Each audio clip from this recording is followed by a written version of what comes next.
Halo Sobat Film, berjumpa lagi dengan satu film. Seperti biasa untuk menemani hari kalian, saya akan memberikan sebuah alur cerita film yang berjudul The Quick. Film rilisan Norwegia tahun 2018 dengan garapan John Andreas Andersen, dibalut dengan aliran laga drama thriller. Berkisah seorang ahli geologi yang menyelidiki kematian rekannya saat melakukan penelitian di sebuah terowongan. Dengan menduga adanya tanda-tanda kejadian bencana besar 100 tahun lalu di Oslo akan terulang lagi, dibantu oleh putri rekannya, Christopher Joner, berusaha untuk mengingatkan dan menyelamatkan istri dan anaknya dari bencana besar yang akan menghancurkan ibu kota Oslo. Sebelum lanjut menonton, silakan dukung channel ini dengan menekan tombol subscribe di bawah ini dan ikuti terus update-update alur cerita film dari satu film. Jangan lupa untuk pasang earphone kalian, ambil posisi, langsung ditonton. Di awal film, memperlihatkan sebuah kapal feri dengan penumpang seorang gadis kecil bernama Julia. Berlibur akhir pekan untuk mengunjungi ayahnya yang berada di kota Geiranger. Setibanya Julia dijemput oleh seorang pria yang merupakan ayahnya, bernama Christian. Kedatangan Julia membuat Christian pangling. Gadis kecil yang ia lihat dulu telah tumbuh menjadi gadis kecil yang mandiri. Setelah bencana tsunami yang melanda Geiranger pada 3 tahun lalu, Christian menceraikan istrinya Idun, membuat dia terpisah dari Sondre dan Julia. Mereka tinggal bersama di ibu kota Oslo, sedangkan Christian tetap tinggal di Geiranger yang sebagian besar telah dibangun kembali karena bencana tsunami. Setibanya di rumah, Christian membuatkannya makanan dengan bahan yang seadanya. Sambil mereka berbincang bersama, mengobroli tentang keadaan keluarganya, yang mana Christian tidak pernah bertemu dengan mereka lagi sejak perceraiannya dengan Idun. Malamnya Julia melihat ke arah dinding pada ruang kerja ayahnya, yang dipenuhi gambar korban jiwa akibat bencana tsunami yang melanda Geiranger pada 3 tahun lalu, membuat Christian merasa bersalah dan bertanggung jawab atas kematian korban saat bencana tersebut. Di pagi harinya, Julia memberikan perhatian kepada ayahnya dengan membuatkannya sarapan dan kopi untuknya. Namun, perasaan Julia berubah kecewa ketika Christian menyuruhnya pulang ke Oslo lebih awal. Tidak ada yang tahu pasti alasan Christian dengan keputusannya, tetapi Julia menuruti kemauan ayahnya dan diantarkan oleh Christian menuju pelabuhan kapal. Ketika balik ke mobil, ia melihat shawl milik Julia tertinggal dan berniat untuk memberikannya.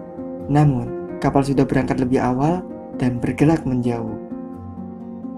Jauh dari ibu kota Oslo, di sebuah terowongan, seorang pria memberhentikan mobilnya pada tepi jalan.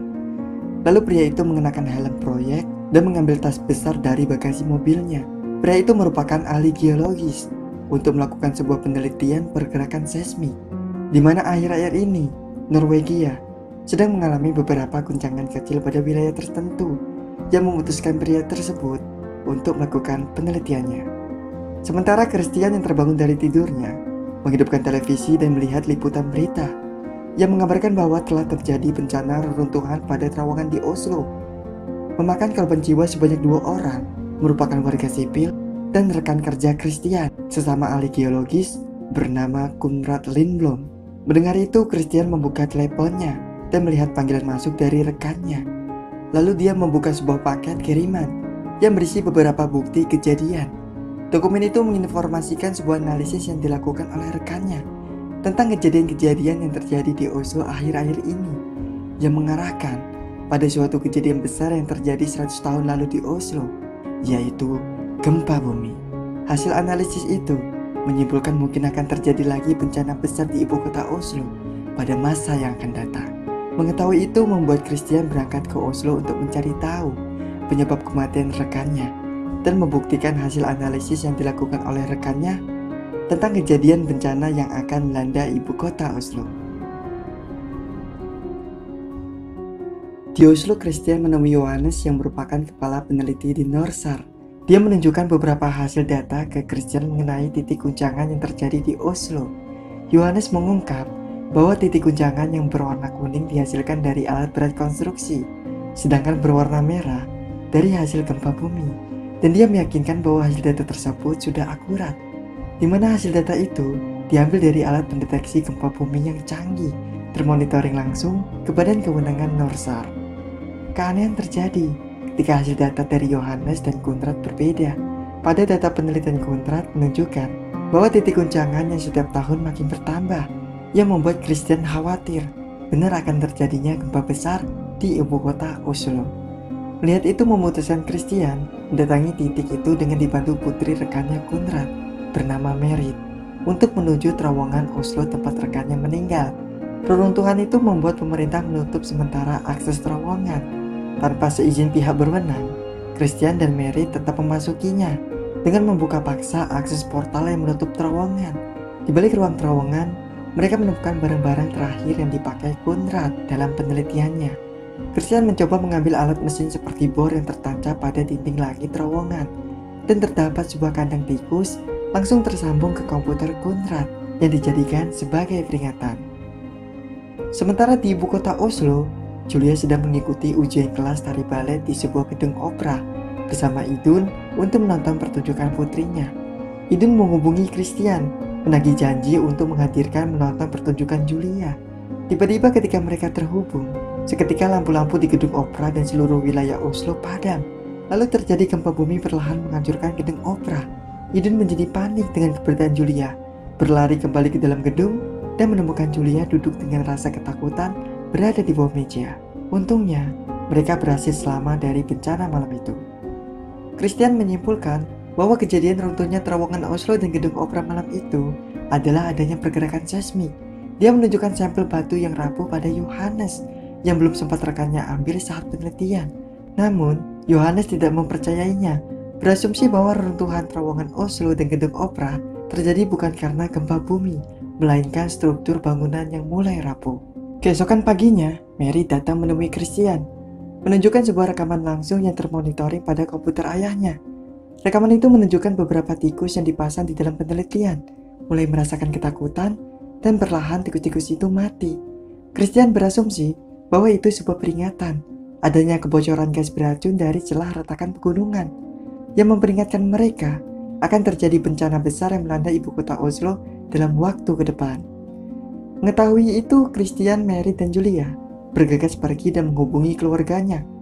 Christian mencoba menghubungi Sondre yang sedang berada di universitas, namun panggilan itu ditolak, dan Christian meninggalkan pesan meminta Sondre segera untuk keluar dari gedung universitas. Merit menambahkan kecepatan mobilnya menuju Hotel Radisson untuk menjemput Idun yang bekerja di sana. Christian dengan terburu-buru bergegas untuk menemui Idun pada lantai 34. Menghubungi Yohanes, segera menghidupkan alarm bencana untuk seluruh wilayah Oslo. Namun peringatan itu diabaikan. Lalu Christian mengajak Idun keluar, meyakinkan bahwa bencana akan datang menghancurkan gedung tersebut. Christian menyalakan alarm bencana. Lalu semua orang yang berada di dalam hotel mulai mengevakuasi. Namun, dari celah pintu lift yang menutup, terlihat Julia menjemput mereka. Mengetahui keberadaan Julia membuat Christian dan Idun mulai khawatir. Sementara di gedung universitas, suara alarm emergensi berbunyi. Karena sebelumnya Christian berbohong kepada pihak berwenang bahwa dia memasang bom di universitas agar membuat orang-orang berada di gedung segera keluar. Namun alarm itu diabaikan oleh profesor dan tetap melanjutkan perkuliahan setelah alarm itu berhenti. Sondre mulai memiliki firasat, berniat mengajak pacar dan temannya untuk segera keluar gedung.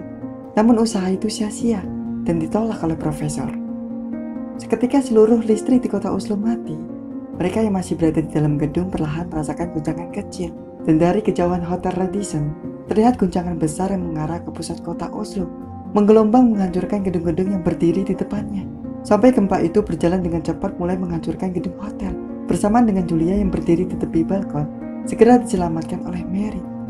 Nyawa Christian dan Idun hampir terancam ketika penget lift lepas dan lift terjatuh cepat membuat mereka terbang dan tertimpa atap lift. Guncangan gempa itu membuat gedung-gedung pencakar langit hancur dan membuat kekacauan orang-orang untuk berlari menyelamatkan diri masing-masing. Lalu tiba-tiba, guncangan besar yang menghancurkan kota itu berhenti. Keadaan kota Oslo menjadi tidak berbentuk, di mana-mana gedung hancur. Dan Idun yang tersadar dari pingsan, mereka mulai berusaha untuk bisa keluar melalui pintu darurat lift. Mereka berhasil keluar dengan menggunakan bongkahan reruntuhan. Sementara Mary dan Julia membantu pekerja hotel dalam keadaan sekarat. yang mana sebagian badannya telah tertimpa puing batu besar, dan mereka berhasil menyelamatkannya. Keadaan semakin kacau ketika gedung yang berhadapan dengan Hotel Radisson perlahan runtuh yang mengenai gedung hotel dan menghancurkan sebagian, mengakibatkan lantai gedung bagian atas tergantung dan menurun.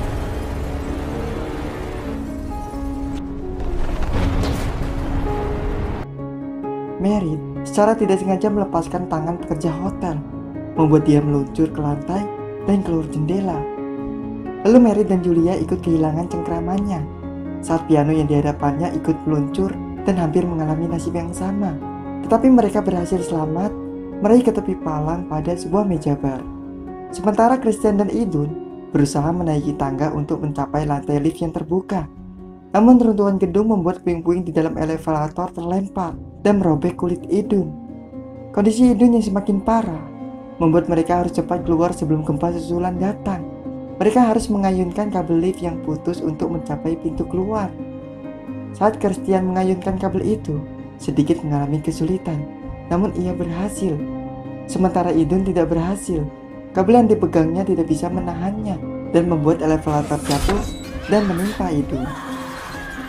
Melihat kematian Idun di depan mata membuat Christian mengalami kekecewaan.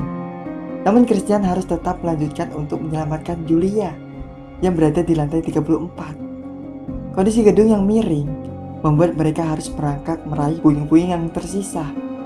Tidak berhenti begitu saja, gedung Hotel Radisson kembali berguncang, membuat Christian dan Julia terlepas dari cengkeramannya dan merosot jatuh ke bawah. Nyawa Christian dan Julia terancam, di mana Julia harus tetap menyeimbangkan tubuhnya dari kondisi kaca yang mulai retak. Sementara Christian mencoba meraih Julia. Lalu dari atas gedung, barang-barang mulai berjatuhan, membuat Christian menahan erat tangan Julia yang hampir terjun.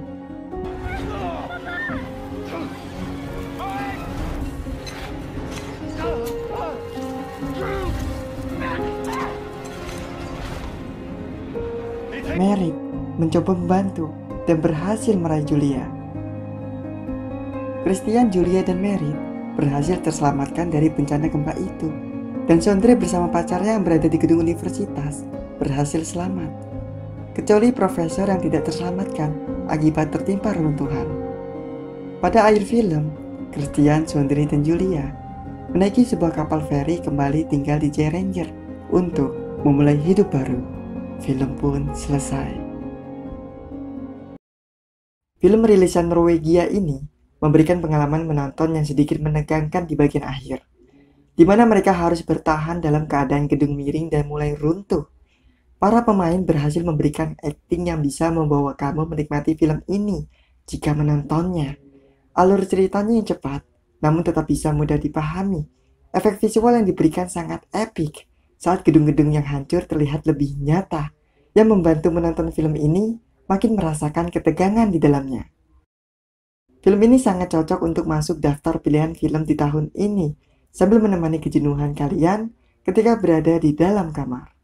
Jadi, itu saja alur cerita film yang bisa saya sampaikan. Jangan lupa untuk subscribe dan share jika kamu menyukainya. Terima kasih dan sampai jumpa.